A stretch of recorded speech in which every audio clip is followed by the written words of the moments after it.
WWE creative goes too far?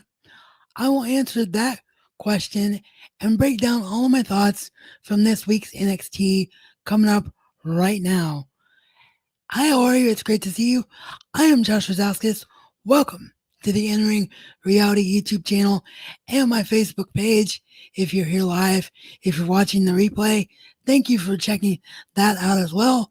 And if you are on YouTube, please do consider hitting that subscribe button and ringing that bell notification icon so you don't miss out on any future news, reviews, opinions, and the Saturday podcast right here, the full in-ring reality show where myself and my guest hosts break down everything in the week that was in the world of professional wrestling. And if you missed it earlier because it happened just moments ago, I also broke down this week's episode of AEW Dynamite, so make sure you check that out after you're done with this video. If you're new to these reviews, from time to time you'll see me glance down at the notes app on my phone so that I don't forget to cover something for all of you.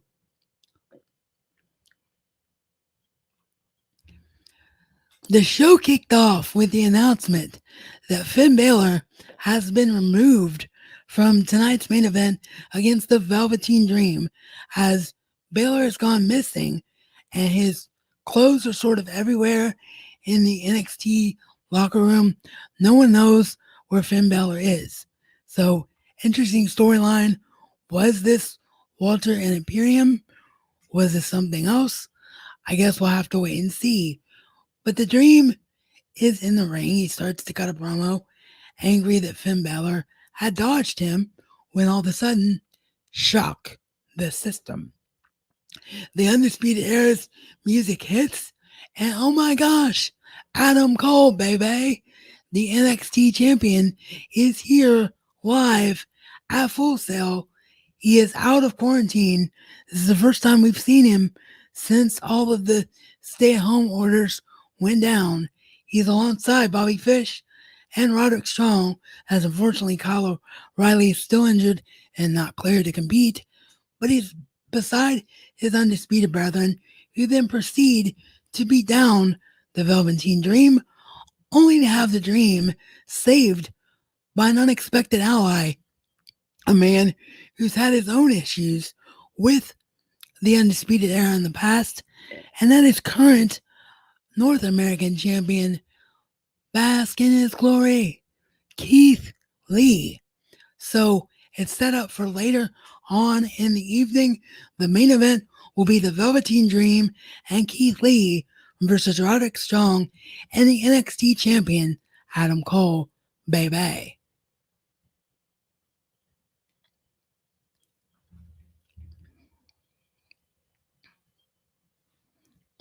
The first match of the night saw Dakota Kai and Raquel Gonzalez get the victory over Chauncey Blackheart and Tegan Knox. This was a very, very solid match, but I have to say that as much of a fan as I am of Tegan Knox and Dakota Kai, I don't feel like Tegan Knox and Dakota Kai are the female versions of Johnny Gargano and Tommaso Ciampa. I don't think, in my personal opinion anyway, that this is a feud that can continue to go on for weeks and weeks and weeks. So this needs to come to a conclusion soon and some kind of definitive victory for Tegan Knox before it's too late, because as good as Ciampa Gargano has been, in some people's opinions, though mostly due to matters beyond its control, but in some people's opinions, this has gone on far too long between Gargano and Ciampa, so I definitely don't want Knox and Kai to fall under the same category. Nonetheless, very solid match, really showcased all four women. Great match, can expect nothing less from NXT.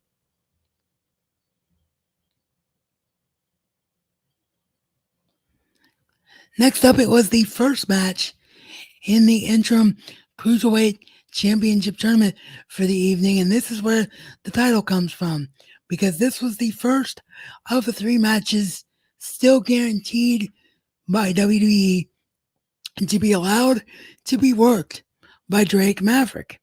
And the reason that I posed the question at the top of the video slash broadcast is of did WWE Creative go too far?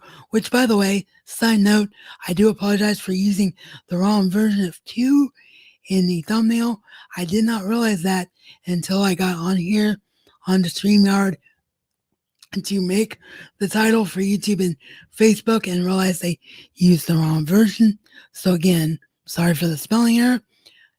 Anyway, the reason that I had to ask that question is because WWE made the decision to capitalize on the heartfelt viral video that Drake made last week announcing that he'd just been let go from his WWE contract. And in my opinion, this is only could lead this only could lead, sorry, to a lose-lose scenario for WWE because now either Drake Maverick overcomes the odds and wins the Cruiserweight Championship until Jordan Devlin can get a match with him to possibly regain it once the virus travel restrictions have been lifted, or Drake Maverick doesn't win the Cruiserweight Championship and still loses his job. And all you did was build him up and tell the audience that you're maybe going to give them what you want, still to pull out the rug from them. So either way, there's no good way to go about this. Do I want to see Drake Maverick keep his job? Absolutely, I do. He deserves it so much. But so does everyone else that was let go from the company last Wednesday. So if Drake Maverick gets it, a lot of other people should get the opportunity to keep their job as well. That's why I said it's a lose-lose scenario. And yes, in my opinion, to answer my own title question, I do believe in this case WWE Creative did go a little bit too far by bringing this element into the storyline because it will do nothing but hurt Drake Maverick going forward. But we'll have to wait and see, of course, how this all turns out.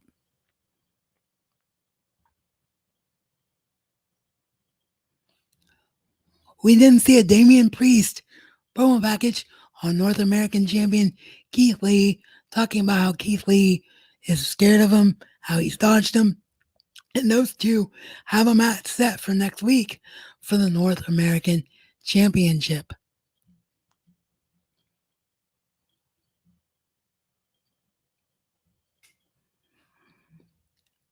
Next up, it was another match in the Cruiserweight Championship tournament as Kushida gets the victory over Tony Nese, the former Cruiserweight champion.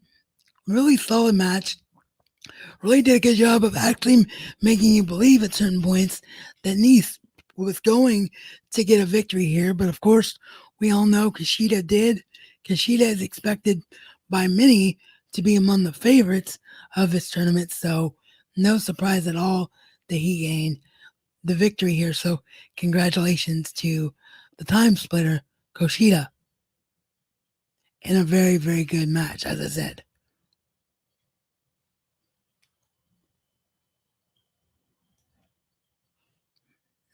Next up, we got a very, very cool promo.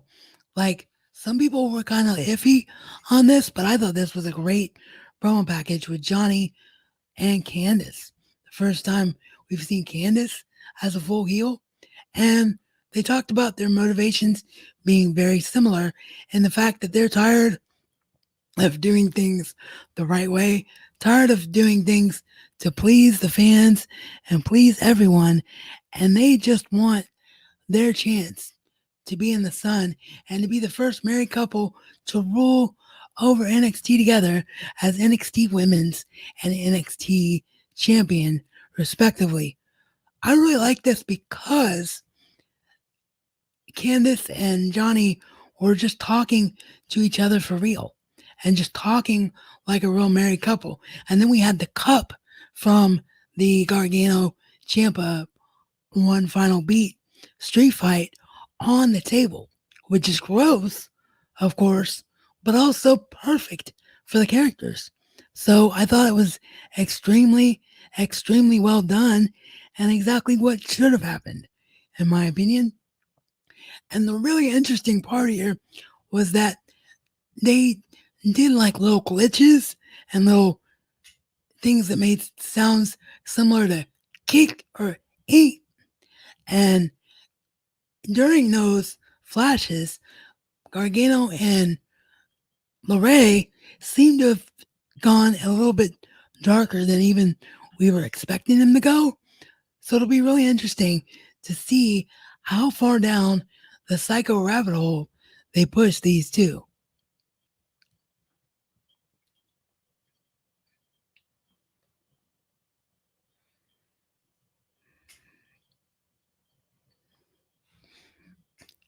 Next up, the number one contender for the NXT Women's Championship, Io Shirai cuts a promo on champion Charlotte Flair, saying she can't wait to face Charlotte to show Charlotte just how good she is.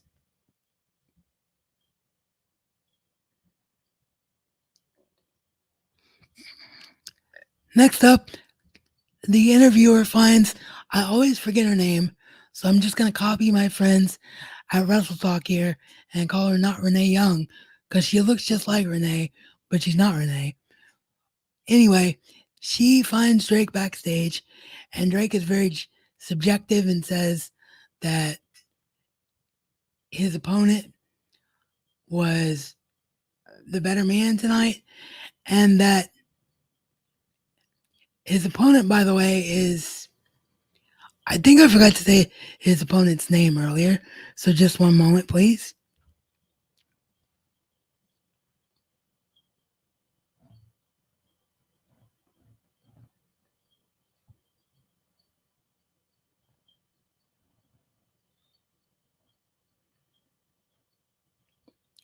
His opponent was new NXT signee Jake Atlas.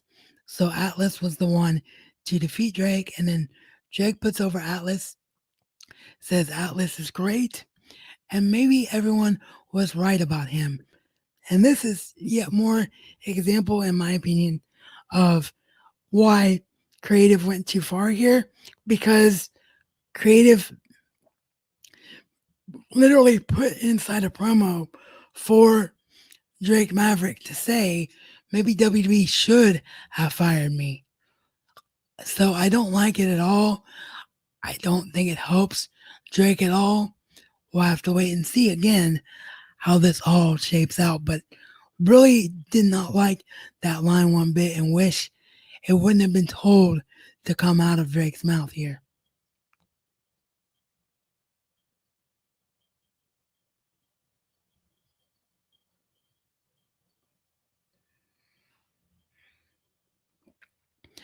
Next up, Mia Yim picks up a quick victory over NXT newcomer Jessie Camara and confirms through an appearance by Charlotte Flair that she accepts Charlotte Flair's challenge. We're going to get a rematch of the very first match that Charlotte Flair ever had on NXT. Charlotte sounded genuine for a minute, saying to Mia how much the opportunity meant to her all those years ago for her to get her chance to show the world that she was a star and that Mia helped make her a star. So next week, she gets the opportunity to help make Mia one as well. And thus switching right back in to the typical queen heel and with the backhanded compliment, complimenting but not complimenting. So I thought this was great work from Charlotte, all things considered. And I'm really looking forward to seeing the match between the Queen and the HBIC next week.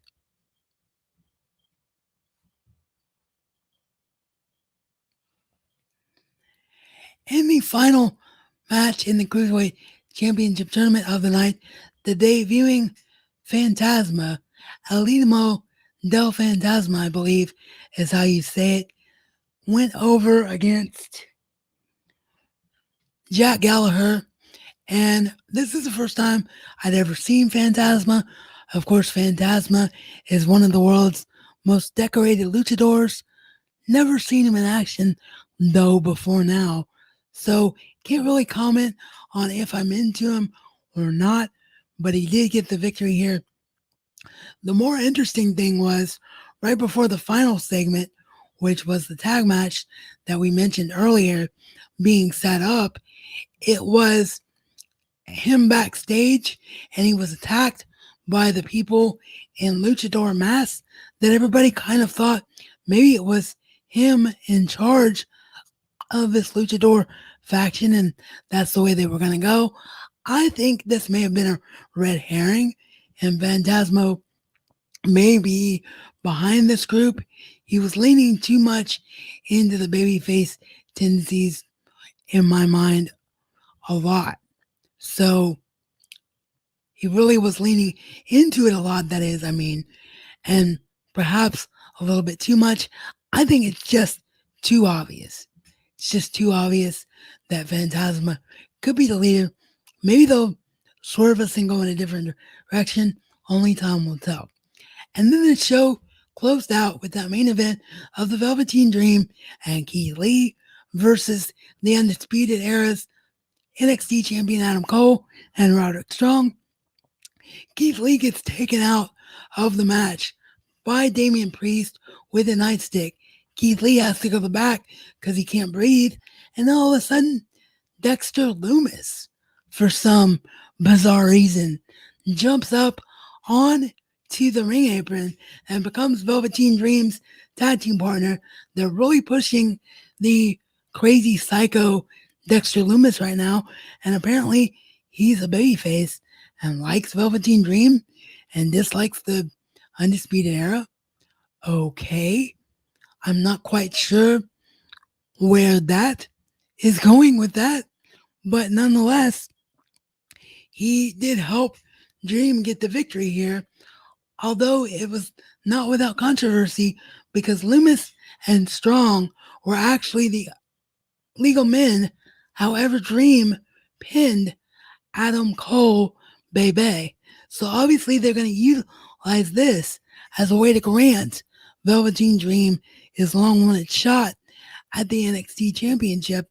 But Adam Cole at the same time has a hugely legit gripe because he was not the legal man in this situation. So we'll all have to wait and see how this turns out going forward. But I really, really enjoyed it. And there was one other thing that I almost forgot about.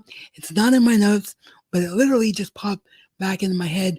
We did see a quick promo segment with Matt Riddle and Timothy Thatcher, who of course is subbing for Pete Dunne in the tag team until Pete Dunne can return to NXT.